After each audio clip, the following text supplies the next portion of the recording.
Good morning and welcome to the Pew. Welcome to the Pew. And we were just discussing, since we don't no longer have a cameraman, and now we are cameramanning. And we fired Igor. Cameramanning and doing in the show. He's back in the dungeon.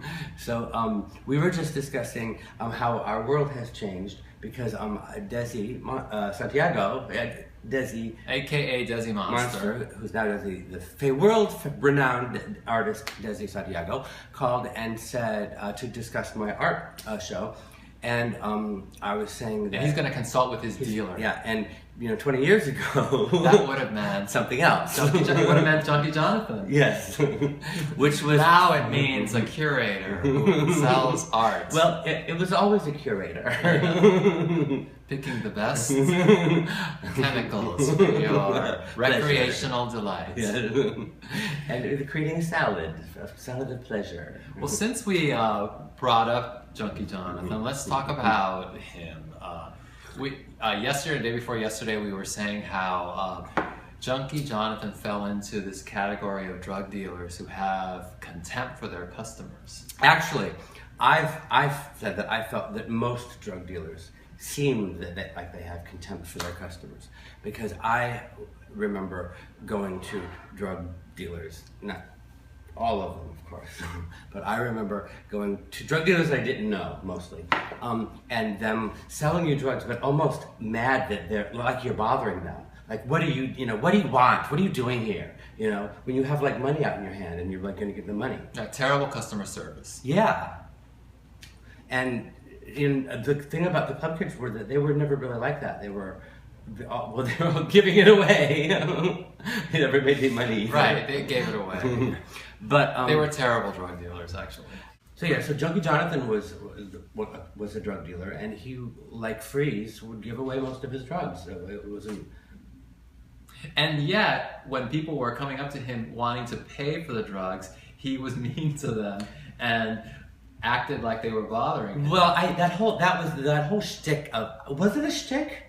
When he was like pretending to nod out, or was he nodding out? I don't know. Was that part of his shtick? Because I always thought it was part of his shtick that his name was Junkie Jonathan, so he just nodded out. Junkie Jonathan could make a drug sale. You would come up to him with a $50 bill and buy a 20 of something or a 40 of something, and he would take the 50, give you the exact drug that you want, make change, all of it with his eyes closed. Like, all of it in a full-out nod. And never make a mistake. And I don't know how he did that. So I always thought it was an act. Well, he did love one drug customer, which was Philly Dave. He actually did. They were very close. Was it his boyfriend? I think they did date for a while. Unfortunately, he loved him to death.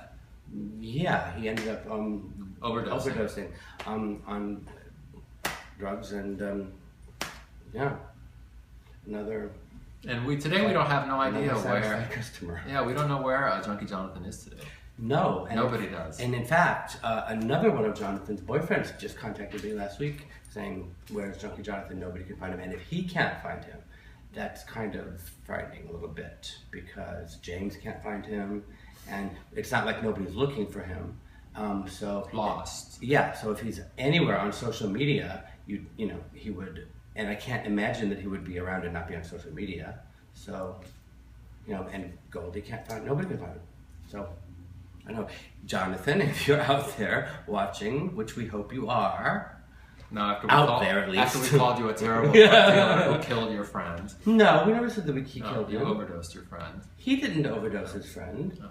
Dave made the decision. He did it on his own. I mean, people make the decisions to use drugs. I made a decision to use drugs, and I have to take responsibility for it. So I mean, I don't think you can blame the drug dealer for a drug user ODing. That's true. I mean, no, you're right. I don't think you can blame the drug dealer. I think they have kind of a role, and they play a role in the scenario. But there's mostly it's your own responsibility. It's a personal choice. Yeah. So it's just an unfortunate situation. But I mean, but still, I hope that things happen to Jonathan. With a name like Junkie Jonathan, you'd think he'd be around today. We'll be right back. Yeah. And now a word from our sponsor. Are you ready? Okay. Are you ready? Are you ready? Are you ready? Are you ready? Are you ready? Are you ready? Are you ready? Welcome back to the pew. Welcome back to the pew. Welcome back to the pew, and now a public service announcement. Yes, because of what we were talking about with the whole situation with in Philly Dave. I mean, yes, it's tragic. We want to make sure that doesn't happen in the again. spirit of concern, Yes. we are going to call James St. James again, because we're going to do this every week, just because we're not going to give up on him. As you recall, 2 weeks ago he was in a K-hole, so we've been worried about him. Yeah, and we're not going to give up. We're going to keep calling him. make sure that he's until he's not high. Yeah, James, we're going to call you until you're not high. And if you are high, we're going to kill your buzz. Oh. Who's it? It's ringing. Hello, Michael. James, is that you? Yeah? Are you on drugs again? No, I had a toothache. I was from the doctor. You what? I had a toothache. A toothache? It sounds like more than a toothache to me. No, Michael. Hey James, it's Ernie. You sound a little medicated. What? Medicated? No, I have a toothache. I James, went to the dentist. Okay. do they know what aren't you supposed to be working right now? I am working. What are you working on? I'm working on my computer. Sounds like you're working on a big fat line. Yeah, or a pill. No, my toothache. Oh my God! All right, well, we'll call you back. Yeah. Wait, what? Yeah. I love you too, James. We will continue to love you no matter what. But well, I'm not going to ruin your buzz right now. We'll talk to you later. Bye. Bye. All right. Well, you can see the way things are heading. Yeah, he's not on K. No, he's not. This week, I don't think he's on K. He sounds more like Xanax to me. Yeah.